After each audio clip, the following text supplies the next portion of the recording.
Alhures. Alhures. Alhures.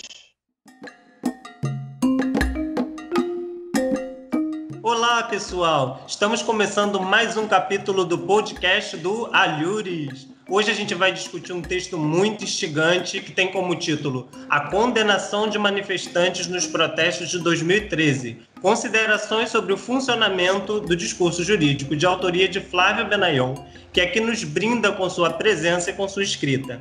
Esse texto é um capítulo do primeiro dos 2 volumes do livro O Discurso nas Fronteiras do Social, uma homenagem a Suzy Lagasse, publicado em 2019 pela editora Pontes. Mais informações sobre o livro poderão ser encontradas no link que vai pintar aí na tela, ou na bio.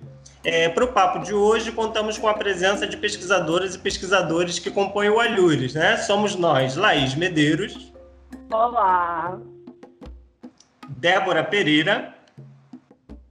Oi! Felipe Nascimento. Oi, pessoal. Rômulo Ostos. E aí, gente? Este que vos fala, o Elton da Silva, além do autor do trabalho que discutiremos, Flávio Benayon, a quem eu já agradeço pela presença e pela disponibilidade, viu, Flávio? Obrigado pelo espaço de fala. Falando um pouquinho sobre o nosso entrevistado de hoje, ele é doutorando em Linguística, com ênfase em Análise do Discurso pela Universidade Estadual de Campinas, a Unicamp, e ele é membro da Escola Brasileira de Psicanálise e Movimento Freudiano, Além disso, ele foi professor substituto de Linguística na Universidade Federal Fluminense e na Universidade do Estado do Rio de Janeiro, a UERJ. Ele é mestre em Linguística, também pela Unicamp, e licenciado em Letras pela UF. Atualmente, ele trabalha o caráter paradoxal e desigual constitutivo de diferentes objetos que circulam em manifestações sociais, na política partidária e no discurso jurídico.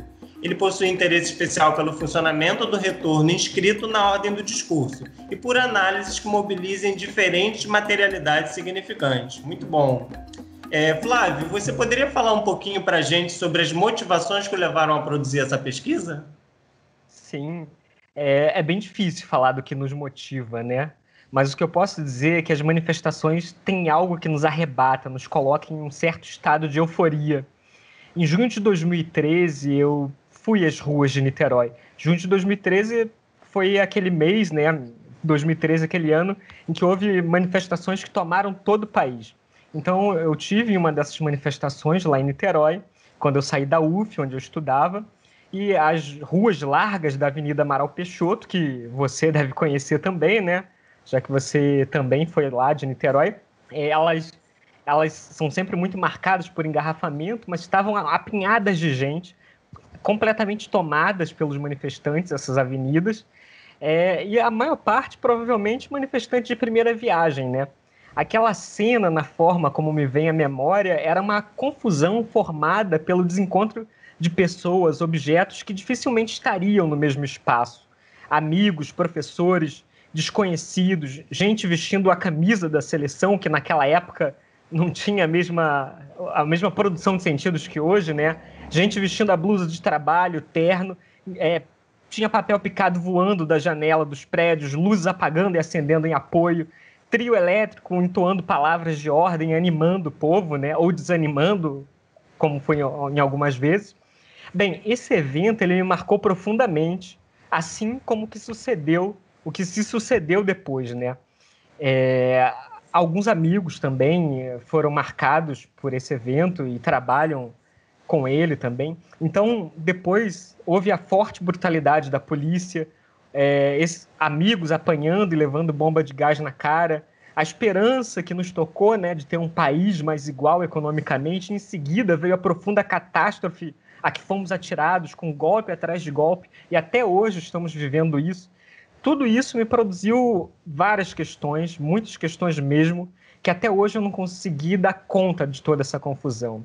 Eu acredito que a minha pesquisa vai na direção de tentar entender um pouco desse carnaval, um bom carnaval, que dialoga muito de perto com alhures, com irrealizado, com os sentidos que ainda não foram significados. A minha incompreensão desse movimento e a minha inquietude vem da relação com esses sentidos ainda não significados que circulam nas manifestações. Bem, é muito comum que a gente fale de uma construção imaginária para justificar as nossas tomadas de decisão, entre aspas, né? Essas tomadas de decisão. As nossas escolhas para realizar um trabalho e não outro são justificadas por um imaginário. Não tem como a gente saber porque existe o inconsciente.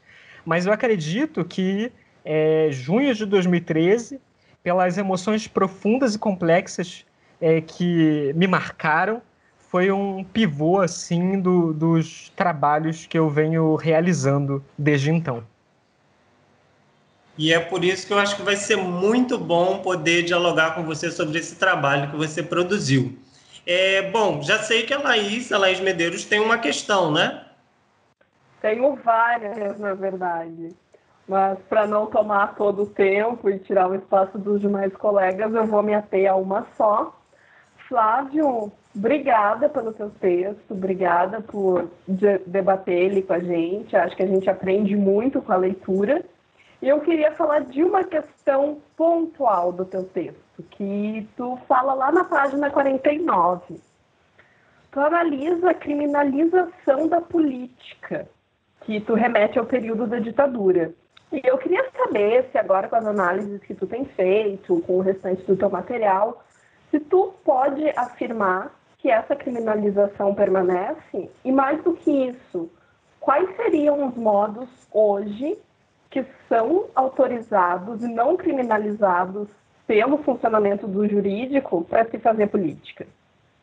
Obrigado por sua fala, Laís. É muito bom fazer parte de um grupo como esse, em que a gente vai crescendo juntos, né? Eu detesto aquela fala própria da D, né, sobre o afeto.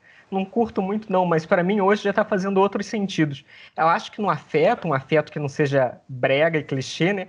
Acho que no afeto a gente pode progredir juntos, crescer juntos e descobrir novos sentidos, né? Enfim, em relação à sua questão, ela é bem capciosa, né, levando em conta os dias de hoje. Em meu trabalho, nessa parte que você falou, eu tentei apontar, a partir das relações entre a tese da Graciele Costa e meu texto, como o aparelho jurídico não está fora da história. E então, como o imaginário de tecnicidade sempre é reproduzido a partir de determinada posição de sujeito. Tentando explicar melhor, isso que parece confuso, né? Então, tentando explicar melhor, a Graciele, em sua tese, citando o Amorim, um outro autor da sociologia, se eu não me engano, mostrou como na ditadura a esquerda era criminalizada, de forma que as suas ações eram tratadas como um banditismo comum. Chamar a esquerda de bandida era uma forma dos militares enfrentarem as fortes acusações nacionais e internacionais pela tortura e pela violência perpetrada, né? O espaço para fazer política naquele momento tinha sido cerceado. O militante de esquerda e o que se chama de bandido, seja lá o que isso for, tinham sido igualados. Então, o que me interessa dessa reflexão da Graciele é o funcionamento intrincado entre o aparelho político partidário e o aparelho jurídico, concorrendo para a criminalização da possibilidade de haver contradição. Determinada leitura e composição da norma jurídica legitimam certos sentidos, produzidos a partir de determinada posição de sujeito, em detrimento de outros sentidos possíveis. Ao apagar as relações históricas que resultam no jurídico, constrói-se um imaginário de neutralidade. Então, essa neutralidade, a tecnicidade do jurídico, vem a partir do apagamento da historicidade. Não é à toa que os historiadores, quem lida com a história, está sempre ameaçado na sociedade, né? Então, retomando a sua questão, ao trabalhar sentenças contra o MST e contra as manifestações de junho de 2013, não sei se é possível afirmar, eu falo do MST porque eu também trabalho com o MST, então não sei se é possível afirmar que a criminalização da política partidária permanece. Talvez permaneça em casos específicos, mas não como na ditadura militar. As condições de produção são outras. No entanto, a criminalização de movimentos sociais continua, na medida em que eles jogam com sentidos que não cabem no aparelho jurídico. Eu não sei se eu consigo te responder quais seriam os modos de fazer política permitidos pelo funcionamento do jurídico, tomando por base as minhas análises. Eu estou sempre me ancorando nas minhas análises, por isso eu citei não só junho de 2013, mas o MST, que eu analisei uma sentença contra o MST também. Se eu tivesse a resposta para quais seriam os modos que o aparelho jurídico possibilita, Acho que seria muito bom. Essa é uma pergunta muito capciosa, porque a resposta para ela é uma resposta de ouro, que vai possibilitar a gente mudar a formação social, não sei. Estou sendo meio idealista, né? Mas, enfim, é mais fácil delimitar aquilo que não é possível fazer. O que eu posso dizer é que jogar com alhures, com irrealizado, é insuportável, não só para o aparelho jurídico, mas também para o aparelho repressor. Eu acredito que esse seja um ponto central do Estado. Ele não suporta a existência de movimentos que possam colocar em questão o atual estado de coisas existentes. E, por isso, criminaliza esses movimentos. Beleza. Eu tenho uma questão que também vai nesse sentido, Flávio. E ela tem a ver com uma discussão que você está fazendo lá na página 53, né? Lá você afirma o seguinte: o discurso jurídico é incapaz de suportar como questão quais os motivos levam manifestantes a estarem colocados contra a polícia e os símbolos do poder e do capitalismo, né? Fecho a citação. Essa questão caberia dentro do funcionamento do jurídico? Como que você vê essa questão? E aí a minha pergunta central é se essa compreensão não seria por si só uma ruptura do que a gente compreende como logicamente estabilizado em análise do discurso. É uma pergunta muito interessante. Bem, nas minhas análises sobre as diferentes sentenças, é muito curiosa essa recorrência. O aparelho jurídico, por vezes, pelo funcionamento do discurso outro, coloca diferentes questões sobre os movimentos e ignora suas demandas. Por exemplo, simplificando muito, se há um movimento que pede melhores condições de trabalho e de salário, como ocorreu na greve policial da Bahia de 2012, que eu também analiso, o jurídico apaga essas questões. Esse aparelho ele vai se perguntar se o movimento é constitucional ou não. O aparelho jurídico não se pergunta, não vai perguntar sobre as questões do movimento. Ele vai perguntar se esse movimento é constitucional ou não, se houve excessos ou não. No fim, as demandas dos movimentos ficam apagadas pelo jurídico, o que não significa que elas não possam circular pela formação social de outras formas, né, produzindo efeitos.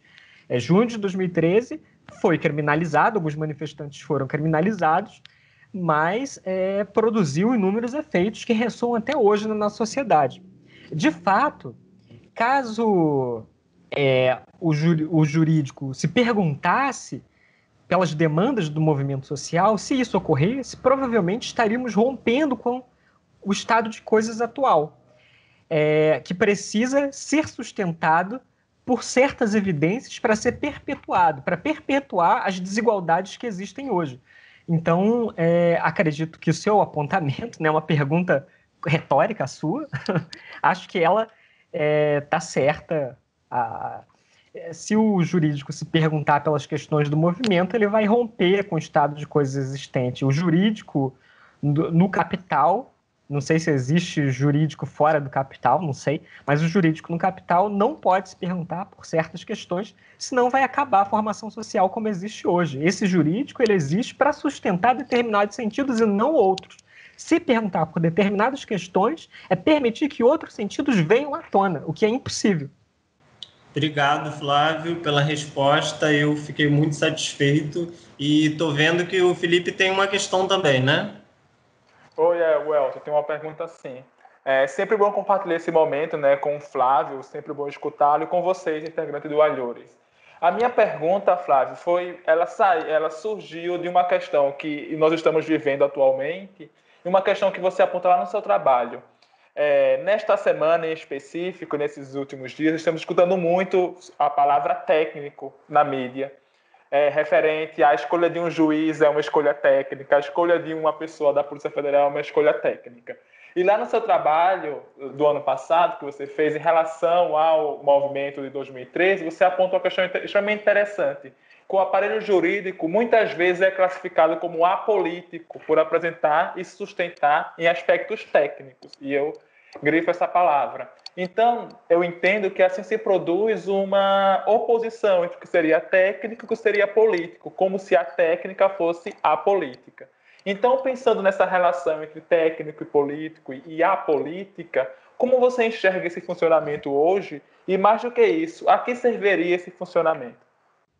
É uma questão bem complexa a sua, né? É interessante como até atualmente essa relação entre técnico, político, a contradição são postas em questão na nossa sociedade, né, na nossa formação social. Bem, em meu texto, eu tento trabalhar o imaginário técnico que se produz em torno do aparelho jurídico, como você falou por alto. Antes, eu queria só fazer uma ressalva. Eu preciso fazer uma ressalva porque eu acho que tem retornado na minha fala, nas diferentes respostas, algo que pode gerar uma incompreensão. É preciso dizer que o aparelho jurídico não é o mesmo que o juridismo. O jurídico é normalmente compreendido apenas em suas práticas institucionais. Normalmente, a gente tende a compreender o jurídico só nas suas práticas institucionais, né? Como as de mover um processo, julgar uma ação penal, impetrar um habeas corpus. No entanto, na nossa formação social, nós somos interpelados como sujeitos de direito, em sujeitos de direito. Isto é, ao mesmo tempo que nós somos dotados de direitos e deveres universais, nós temos a ilusão da autonomia, nós somos responsáveis por nós mesmos. Essa é a marca do sujeito de direito, né? Nós somos uma massa de sujeitos assujeitados à lei, tomados pela ilusão da unicidade, da liberdade. Essa sujeição, a ser sujeito de direito, essa sujeição produz certos efeitos que ultrapassam o aparelho jurídico. O que eu quero marcar aqui é que o juridismo não se limita ao aparelho jurídico. Se somos sujeitos de direito, o direito nos atravessa no cotidiano. O jurídico nos atravessa em nossas relações cotidianas. A Suzy Lagasse mostrou isso brilhantemente, acredito que de forma inaugural, no livro dela, O Desafio de Dizer Não. O Rogério Modesto prosseguiu com o trabalho da Suzy, na tese dele, apontando para diferentes formas de denúncia no social que não cabem no aparelho jurídico, mas que constituem o sujeito de direito. Então, nós temos uma injunção a denunciar, mesmo que essa denúncia não seja ligando por um 90, tem a denúncia de ordem jurídica, mas tem as denúncias que constituem o social. Então, esses trabalhos marcam o funcionamento do aparelho jurídico, né, que é o que eu estou trabalhando fortemente aqui, mas eu preciso deixar claro que o jurídico constitui as relações sociais. Somos sujeitos de direito porque somos constituídos em relação ao jurídico, não só sendo processados ou processando alguém. O jurídico está para fora dos fóruns enjuizados. Peço desculpas por fazer essa super volta, não respondendo sua pergunta, né? Agora eu vou voltar para a sua questão. Mas eu me senti na obrigação de fazer essa diferença para não causar certas confusões nas minhas respostas. Então, voltando para a sua questão, Felipe, em meu texto eu percorro as obras do Márcio Naves, da Suzy Lagasse, do Bernard Edelman, do Michel Pechet, que tendem a desconfiar da evidência dos sentidos que já estão postos, né? O imaginário técnico do jurídico é fundamental para sustentar o seu suposto caráter apolítico. O imaginário técnico sustenta esse caráter apolítico. Esse imaginário ele é construído a partir da tentativa de apagamento da historicidade, da contradição. Com isso, determinados sentidos dominantes são naturalizados, como se fossem evidentes. E assim se garante a reprodução, se garante mais ou menos a reprodução de certo estado de coisas. O imaginário de tecnicidade do direito tem a ver com o próprio tempo do seu surgimento. Então, o imaginário técnico não existe à toa. Assim que o direito surge, é fundamental se constituir esse imaginário técnico para garantir a reprodução dos sentidos existentes, das relações econômicas existentes. O Márcio Naves ele vai afirmar o seguinte, abro aspas, esta etapa superior de desenvolvimento da forma jurídica corresponde a relações econômicas e sociais determinadas, fecho aspas. Então, para a gente é plausível pensar que o direito, revestido pela sua naturalidade, tende a garantir determinadas relações econômicas e sociais.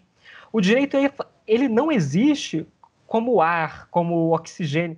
O direito ele é fundado. Na base dessa fundação, pelas relações de disputa que formam a sociedade, não uma fundação consciente, é claro, mas por meio dessa fundação do direito, em determinadas relações econômicas e sociais, se garante a reprodução, a perpetuação dessas relações econômicas e sociais. Então, ele visa garantir tais relações. Quando quando apago as demandas de um movimento para colocar outras questões que podem criminalizá-lo, produz-se sob o guarda-chuva da palavra técnico o apagamento de certas tensões sociais.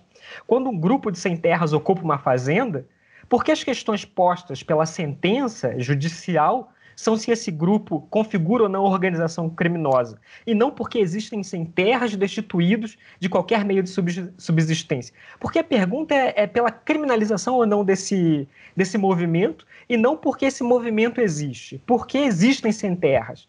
A própria direção dessa pergunta, a existência de uma pergunta e não de outra, já quebra qualquer ilusão de naturalidade, de isenção que essa palavra técnico pode trazer.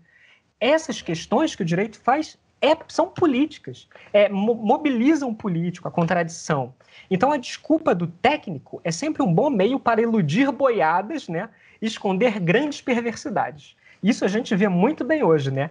Então, acho que um bom modo de terminar a minha fala em relação à sua questão que deixa a gente, né, um pouco nervoso com a situação atual, vendo o que está acontecendo. Então, acho que um bom modo de terminar minha fala é citando Péchet. Abro aspas. O realismo metafísico corresponde à fantasia burguesa da reabsorção da luta política no puro funcionamento do aparelho jurídico-político e caracteriza as condições nas quais a questão do poder do Estado não é diretamente colocada, de tal modo que a burguesia pode, em aparência, evitar a luta política e declarar-se apolítica, tratando os problemas sob seu aspecto técnico.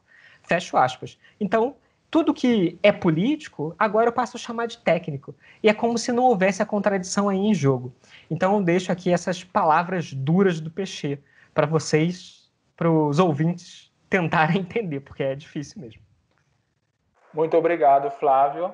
Eu sei que ainda não acabou, mas eu queria fazer mais perguntas, só que não temos tempo, né? Então, muito obrigado, agradeço.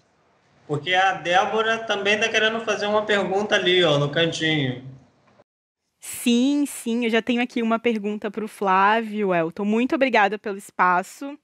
E antes de começar a minha questão propriamente, eu queria dizer que eu adorei ler o artigo do Flávio, foi muito bom para mim, porque eu trabalhei com as manifestações de junho de 2013 na minha monografia, na graduação. Foi o meu primeiro contato assim, com a teoria, então é um trabalho bem inicial, bem superficialzinho, mas textos sobre isso, ler artigos sobre esse assunto sempre me tocam, me afetam bastante. Então, Flávio, muito obrigada pela leitura. Agora, sobre a minha questão, ela é bem pontual, bem específica mesmo. Me veio quando eu li o seu artigo, e aí eu resolvi aqui trazer para você. E é o seguinte, durante a leitura, né, do seu artigo, fica claro que o sujeito de direito é constituído pelo equívoco da captura universal e da autonomia de si. Esse é o modo de operar jurídico, né, que começou a permear nossas relações com o enfraquecimento da Igreja. Então havia, na Idade Média, um sujeito subordinado aos dogmas religiosos cristãos e agora há o sujeito subordinado à lei do Estado, o sujeito de direito. E aí fiquei pensando, será que você pode comentar, falar um pouquinho, explicar para a gente as diferenças e similaridades entre esses dois sujeitos, onde eles se encontram, onde eles se desencontram, enfim, principalmente em relação ao funcionamento da autonomia? Sim, eu posso tentar. Mas você falou que trabalhou com junho de 2013, né, em 2016. É muito interessante que esses movimentos marcaram muita gente, não só no nosso campo, né, da análise de discurso. Você trabalhou, eu, muitas outras pessoas também, mas muitos outros campos também foram marcados. Realmente foi um acontecimento equívoco, que eu acho que não se reduz a uma leitura ou outra, que marcou e tem marcado a gente ainda. É muito bem. Sim, então, acho importante ler trabalhos atuais sobre isso também. São leituras muito diferentes do que tinha lá atrás. Pois é. É impressionante esse movimento, né? Bem, eu não sei se eu sou o pesquisador mais adequado para responder a questão que você trouxe, que é uma questão fundamental na nossa área. Talvez o Elton, né, que com seus estudos sobre o discurso religioso, talvez ele saiba abordar melhor que eu, mas eu vou tentar dar conta da sua questão. É uma questão fundamental. Então, a gente precisa sempre pensar a produção do sujeito em relação à infraestrutura, né? As relações econômicas. No livro que eu já citei da Suzy, O Desafio de Dizer Não, nós lemos que antes havia uma economia rural, de subsistência, e que passamos para uma economia artesanal e urbana, de onde decorreu a ideia de lucro. O comércio ele se sedentarizou e, com o progresso da escrita, houve, aí sim, com o progresso da escrita, a possibilidade da instrumentalização, houve o avanço do aparelho jurídico. Em séculos anteriores, a igreja dominava, concorrendo para a produção de um sujeito religioso totalmente subordinado ao texto e ao dogma, assujeitado às práticas religiosas. Então, o sujeito não tinha ilusão de autonomia nem na forma do eu quero, eu posso. Tudo era determinado de antemão por uma vontade metafísica. Os camponeses e os nobres compunham dois mundos bem delimitados por efeito dessa vontade. O Péchet fala um pouco desses mundos bem delimitados antes da instituição do dispositivo jurídico, né? Isso, evidentemente, não significa que não havia disputas e até mesmo oposição entre parcelas da população e a monarquia. Seria bem interessante uma pesquisa que investigasse isso no passado, né? Mas o que digo é que a forma de assujeitamento era outra. As mudanças econômicas e o processo de sedentarização possibilitaram a constituição do aparelho jurídico, nos produzindo como sujeitos autônomos. Afinal, se não houver autonomia, como vai ficar a nossa vontade de comprar um iPhone ou de ficar milionários? Sem ilusão de autonomia, não existe mercado. Então, eu sei que eu tangenciei um pouco sua questão, porque para mim ela é muito difícil, eu não sei muito bem dessa anterioridade, mas essa autonomia, que é fundamental para a existência do mercado, ela não existia, ela não tinha o mesmo estatuto que hoje. E esse ponto central que você me traz como questão, aí eu teria que deixar para outro pesquisador aprofundar um pouco mais. Realmente não consigo dar conta muito bem dela. Nossa, Flávio, sim, respondeu muito. Muito obrigada pela sua resposta, pela discussão. Foi bastante esclarecedor. Obrigada. Muito bom, Flávio. A gente está quase chegando ao final do capítulo de hoje, né? Mas a gente ainda tem tempo para mais uma pergunta para a gente poder debater esse trabalho do Flávio aí, que trouxe muitas questões para a gente, não é, Rômulo? Isso aí, Welton. Flávio, primeiramente, um texto belíssimo, enfim, é um trabalho bastante intrigante, assim. Eu aposto que muitos dos nossos ouvintes ou aqueles que estão nos assistindo na plataforma de vídeo vão se interessar e vão querer compreender um pouquinho desse material que você tentou compreender também, né, pela luz da análise de discurso. Flávio, e aí, fazendo a leitura no seu trabalho, ele sempre vai me remetendo a questões para fora um pouquinho do trabalho também, mas por conta de funcionamentos que me parecem bem similares, né, em outros eventos assim do cotidiano. E aí eu queria falar um pouquinho, enfim, a partir da questão do caso dos motins, né, assim como foi nomeada a greve dos policiais do Ceará, que no mês de fevereiro causou bastante comoção naquele momento por várias questões e até mesmo pela própria forma como se deu, né? E eu queria especificamente tratar da questão do motim mesmo, né? Porque no seu trabalho, você, em um dos trechos, você fala sobre essa questão das greves regidas. Então, as greves, elas, de algum modo, elas são regidas já, elas já têm um funcionamento previsto, e quando sai desse funcionamento, alguns sujeitos sofrem algumas sanções e tudo mais. E aí eu queria falar um pouquinho sobre essa greve regida, que seria a possibilidade de nomear um tipo de greve e especificar, né, pelo nome motim, né? Então, todo policial que né, que faz greve por alguma razão, por alguma demanda, essa demanda é nomeada como motim, a sua greve é nomeada como motim, e de algum modo nomear também apaga as próprias demandas desses sujeitos, né? Porque você também trata dessa questão desse apagamento num dos trechos que você fala um pouquinho do modo como a forma de criminalizar a massa, né? E aí você chama de particularização do sujeito, que funciona, abre aspas para o que você diz, para culpabilizar melhor, diante da universalidade de seus direitos e deveres, apaga a existência da manifestação e dos sentidos enunciados pela massa em protesto. Então, e aí, Flávio? Eu queria te perguntar, o que os policiais cearenses fizeram? Era greve, motim, né? Como é que isso funciona? Queria que você falasse um pouquinho sobre essa questão e tratasse um pouquinho de um tema também que você aborda em seus trabalhos, que são os objetos paradoxais, né? Dessa disputa de sentido na palavra, na língua, né? Entre o que é greve e o que é motim, é greve para quem e é motim para quem, enfim. É mais uma provocação aí. Obrigado, Rômulo, por sua questão. Acho que ela é bem importante, porque ela mexe conosco, analistas do discurso, né? Nós temos uma tendência a olhar para certos movimentos com o pé atrás. E é muito difícil, quando a gente vai entrar no corpus e ter que lidar com a sequência discursiva para já não sobrepor um pouco do nosso desejo, né? Na leitura dessas sequências. Certos movimentos podem nos causar ojeriza, né? Mas é difícil ir com o pé atrás para verificar, para analisar certas sequências discursivas desses movimentos. Eu só falei por alto, né? Mas na minha tese eu estou trabalhando com junho de 2013, mais uma vez, porém agora de forma mais aprofundada, com uma ocupação do MST em uma fazenda lá em Goiás e com o movimento grevista de policiais militares, foi assim que foi denominado pela defesa, né, no processo, com esse movimento grevista de policiais militares que ocorreu em 2012 na Bahia. E esse último movimento foi o mais difícil para que eu pudesse trabalhar, porque me colocava uma série de questões. É difícil pensar na contradição em jogo ali, quando a gente já vem tomado por algumas questões, né? Mas, bem, a sua questão, Rômulo, ela é bem polêmica e está na crista da onda. Você pergunta se o motim é ato político ou não, né?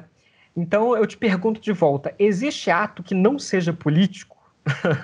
Você me fez uma provocação, estou te retribuindo com outra. Do mais complexo ao mais ínfimo, tudo é ato político, né? Até o pão francês que comemos toda manhã é político, fruto de uma história de disputas que apontam para os processos de colonização e para as relações que possibilitam que uma pessoa acorde às 4 horas da manhã para ir para a padaria preparar o nosso pão. Então, bem, para que eu não pareça um louco, né, falando de pão, café da manhã, eu penso que nessas excelentes questões que você trouxe, eu penso vou pensar nessas questões. Recentemente, eu tenho trabalhado, como eu disse para vocês, sobre os movimentos grevistas de policiais militares da Bahia em 2012. Então, sobre essas greves, depois de analisá-las, compareceram certas sequências discursivas em contradição. Essas sequências foram greve da Polícia Militar da Bahia, como foi nomeada pela defesa, greve da Polícia Militar da Bahia, movimento paredista ocorrido em 2012 e paralisação inconstitucional de policiais militares. Paralisação inconstitucional de policiais militares. No processo, comparecem posições contraditórias, marcadas por esses nomes, né, que jogam com a possibilidade da legitimidade ou da inconstitucionalidade do movimento. Os atores do acontecimento eles são significados na tensão entre criminosos e grevistas. Apesar de um desses sentidos sobredeterminar o outro, a disputa sempre está presente. Não importa, né, o movimento, não importa o que seja, a disputa, a contradição sempre está em jogo. E no caso desse movimento que eu analisei em 2012, que tem alguma relação com o que você trouxe no Ceará, que ocorreu em 2020, né, as condições de produção são outras, mas é uma greve de militares. Então, tem alguma semelhança e tem semelhanças, mas falo desse movimento de 2012 porque foi o que eu analisei, então posso falar um pouco melhor. Então, no caso desse movimento, tem memórias contraditórias que são atualizadas, como a da ditadura militar, a da coluna Prestes, né, os militares indo para a rua, protestando. A época atualiza a época da proibição de greves, em que ninguém podia fazer greve no país. Esse é um movimento bem complexo, pois ele está na tensão entre as relações trabalhistas e constitucionais. Eu acredito que, como analistas de discurso, a gente tem que explorar as contradições, né? Essas contradições. O movimento grevista militar de 2012, ele deve se enquadrar como uma questão trabalhista? São trabalhadores públicos, eles têm que ter direito à greve para cobrar um salário melhor, melhores condições de trabalho? Ou essa manifestação deve ser encarada na forma da lei, como manifestações inconstitucionais? A gente, não sei, não tem como eu bater o martelo, né? Mas é certo que a gente tem que explorar, me desculpem, a gente tem que explorar o funcionamento dessa contradição, porque ela percorre não só a sentença judicial, né? Não só a sentença judicial, mas o próprio interior do aparelho jurídico, aqueles que se colocam de uma forma, os que se colocam de outra, e o próprio interior do aparelho repressor, né? Certos policiais que aderem à greve, os que não aderem, os que tomam certa posição, os que não tomam.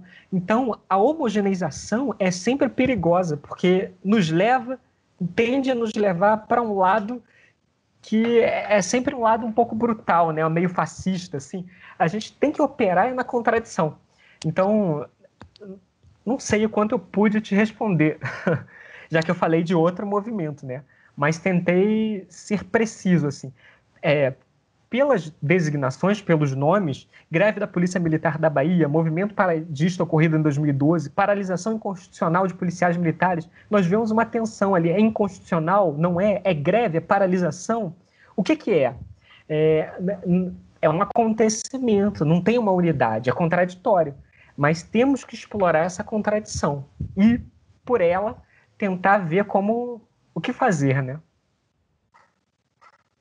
Flávio, enfim, respondendo até a sua questão também devolvida, enfim, a gente sabe da nossa perspectiva de que há uma disputa no político constitutiva da linguagem também, né?